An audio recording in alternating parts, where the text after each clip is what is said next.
নমস্কার বন্ধুরা, welcome to paranormal care. শান্তনুস ডায়েরির আজকে সেকেন্ড এপিসোডে একটা খুবই ছোট এবং অদ্ভুত ঘটনা আমি আপনাদের সামনে শেয়ার করছি।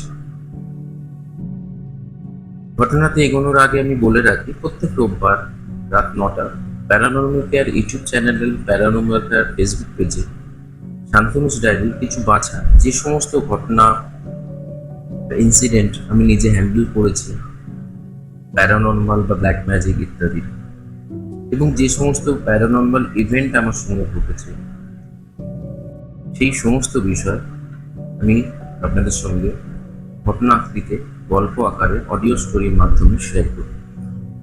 প্যারানর্মাল কেয়ার ফেসবুক পেজে যেমন আমি সপ্তাহে বেশ কিছুদিন কিছু কিছু তথ্য ইনফরমেশন আমি শেয়ার করি মেডিটেশনের ওপর, অকাল্টের ওপর এবং প্যারানর্মালের ওপর। কি করেছি, প্যারানর্মাল কেয়ার ইউটিউব চ্যানেলও আমি শেয়ার করবো, যাতে বোথ প্ল্যাটফর্ম থেকে আপনাদের সুবিধা হয় নলেজগুলো পেতে।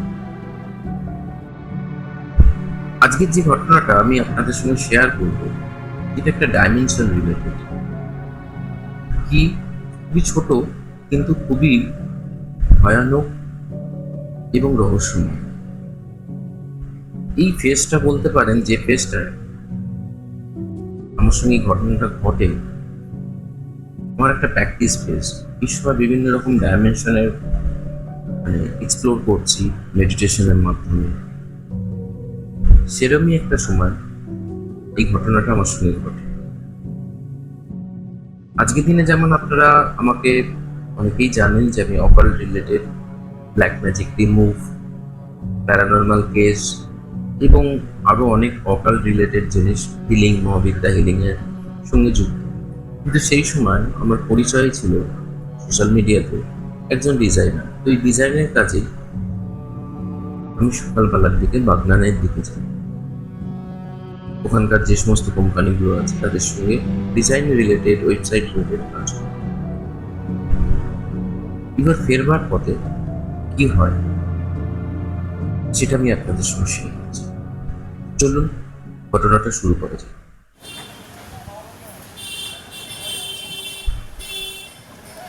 সেদিন বিকেলবেলার কথা, বাগনান থেকে কলকাতা যাবার বাস পড়েছে। আগস্ট মাস, আকাশে কালো মেঘ,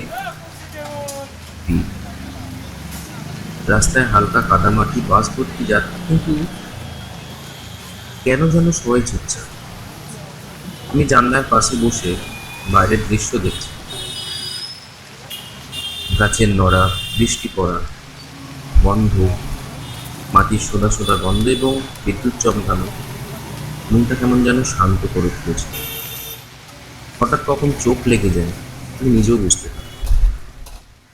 কিন্তু যখন আবার চোখ খুললাম, তখন নিজেকে আমি একটা অদ্ভুত জায়গায় পেলাম। চারিদিকে যে জায়গাটার এবার আমি আপনাদের সঙ্গে বর্ণনা করছি।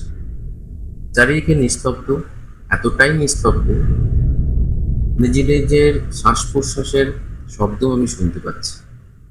আমার সামনে এক অদ্ভুত নির্জন জায়গা, গাঢ় ধূসর আকাশ, শুকনো মাটি, দু একটা শুকনো গাছ হাওয়ায় কাঁপছে। বাতাসে একটা অস্থিরকর অবস্থা এবং গন্ধ অনুভব করছি। গন্ধটা হচ্ছে কাঠ এবং মাংস পুড়লে এমন একটা তীব্র দম বন্ধকর গন্ধ।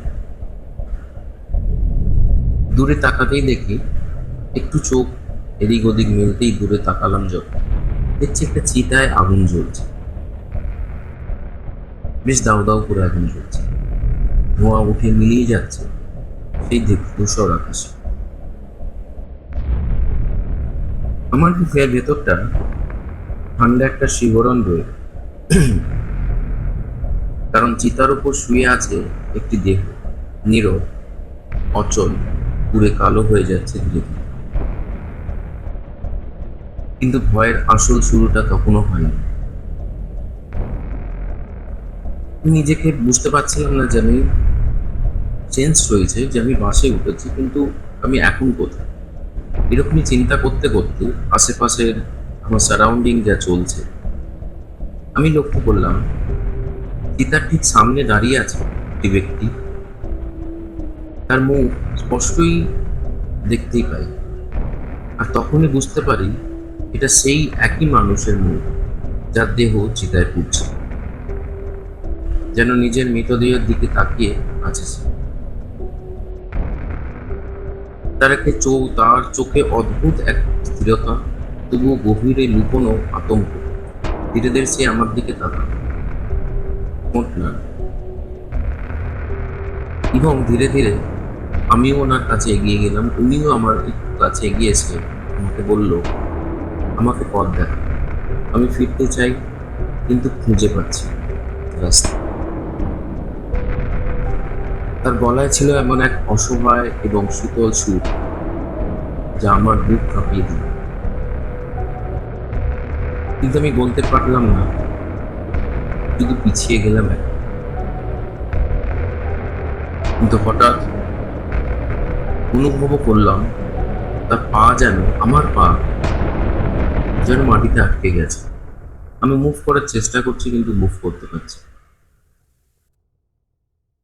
চারিদিকে অন্ধকার হতে শুরু করে, শুধু চিতার আগুনের লাল আলোতে তার মুখটা ভেসে উঠছিল, আর আমার কানে তখনও অন্য শব্দ ভেসে, এক অদ্ভুত শব্দ। কেউ যেন খুব নিচু গলায় মন্ত্র হচ্ছে, যেন দূর থেকে আসছে কিন্তু ধীরে ধীরে কাছে চলে আসছে। এই সময়টা অনেক অদ্ভুত ফিল করি, যে আমি সেন্স করছি যে আমি বাসে উঠেছিলাম কিন্তু বাস থেকে এখানে কোথায় এলাম, কিন্তু আমি ব্যাক করতে পারছিলাম না। এবং এই আমার সামনে এই ধরনের ঘটনা, প্রথমে যে ব্যক্তিকে দেখলাম তারই দেহ জ্বলছে, সে আমাকে বলছে ব্যাক করতে পারছি, মানে আমি ফিরে যেতে চাই, আমি রাস্তা খুঁজে পাচ্ছি না। ঠিক সেই সময় চারিদিকে অন্ধকার এমন একটা গলি এলো এবং একটা নিচু গলায় কিছু মন্ত্র জপ চলছে, সেটা বুঝতে পারছি। সে আবার বলল, তারা আমাকে এখানে আটকে রেখেছে, আমি এই আগুন থেকে মুক্তি পাচ্ছি। হঠাৎ চিতার চারিপাশে কালো ছায়ার মতন কিছু নড়তে দেখলাম, যেন ধোঁয়ার মধ্যে লম্বা হাত, বিকৃত মুখ। তারা যেন তার দিকে ঝুঁকে যাচ্ছে, আবার দূরে সরে যাচ্ছে। লোকটার চোখে আতঙ্ক আরো বেড়ে গেল। আমি বুঝতে পারলাম এই সমস্ত পরিস্থিতি দেখে এটা মানুষের জগৎ, এটা এমনই একটা স্থান যেখানে আত্মারা মুক্তি পায় তাদের আটকে রাখা তন্ত্র সাধনার মাধ্যমে, ডার্ক তন্ত্র সাধনার মাধ্যমে।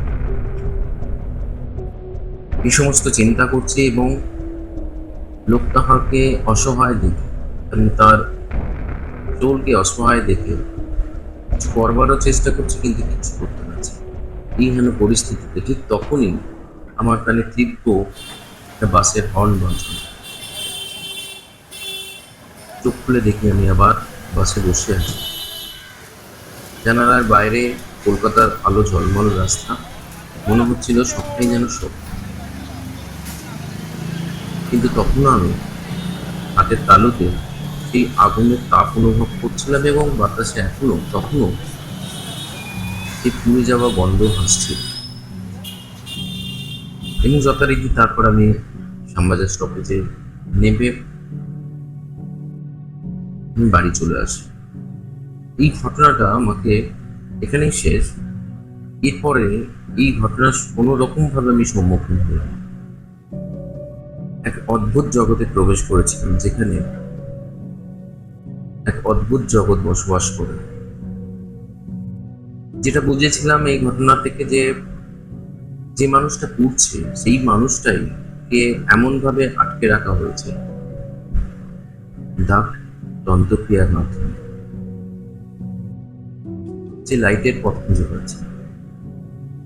এবং এই ধরনের ডাইমেনশন আমাদেরই আশেপাশে রয়েছে। তো এই ছিল ফ্রেন্ডস আমার ঘটনা।